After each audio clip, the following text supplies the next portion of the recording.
Finally bazooka എന്ന ചിത്രത്തിൻ്റെ ആദ്യ റെസ്പോൺസ് ഇപ്പോൾ ലഭിച്ചിട്ടുണ്ട്. അപ്ഡേഷനാണ് ഇന്നൊരു വീഡിയോ ഭാഗത്ത്.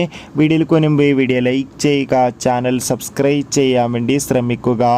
മമ്മൂട്ടി, ഷെയിം ടോം ചാക്കോ, ദിവ്യ പിള്ളെ എന്നൊക്കെ പ്രധാന കഥാപാത്രങ്ങളായിട്ട് ഏപ്രിൽ 10-ാം തീയതി റിലീസിനെത്തുന്ന ചിത്രമാണ് ബസൂക്ക. എല്ലാ സിനിമാ പ്രേമികളും ഒരേപോലെ ബസൂക്ക എന്ന ചിത്രത്തിൻ്റെ ഓരോ അപ്ഡേഷനും അറിയാൻ വേണ്ടി കാത്തിരിക്കുകയാണ്. ഫൈനലി ചിത്രത്തിൻ്റെ ആദ്യ പ്രിവ്യൂ റിപ്പോർട്ടാണ് ഇപ്പോൾ ആരാധകർക്ക് മുന്നിൽ പുറത്തുവന്നിരിക്കുന്നത്. ചിത്രത്തിന് UA സർട്ടിഫിക്കറ്റാണ് ലഭിച്ചിട്ടുള്ളത്. ചിത്രത്തിൻ്റെ പ്രിവ്യൂ റിപ്പോർട്ടിൽ സൂചിപ്പിക്കുന്നത് ബസൂക്ക എന്ന ചിത്രം അതിഗംഭീരമായ മികച്ചൊരു ആക്ഷൻ വിഷ്വൽ ട്രീറ്റാണെന്നും ചിത്രത്തിൽ മമ്മൂട്ടിയുടെ മികച്ച അഭിനയം തന്നെ കാണാൻ വേണ്ടി സാധിക്കുന്നുണ്ടെന്നും എന്തായാലും കാത്തിരിക്കാം. കൂടുതൽ അപ്ഡേഷൻ അറിയാൻ വേണ്ടി ഈ വരുന്ന മാർച്ച് ഏപ്രിൽ മാസം ധാരാളം ചിത്രങ്ങൾ OTT റിലീസ് ചെയ്തിട്ടുണ്ട്. നമ്മുടെ ചാനൽ ഭാഗം പരിശോധിച്ചാൽ നിങ്ങൾക്ക് ആ വീഡിയോ ഒക്കെ കാണാൻ വേണ്ടി സാധിക്കും. അതൊക്കെ ഒന്ന് കാണുക. ബൈ.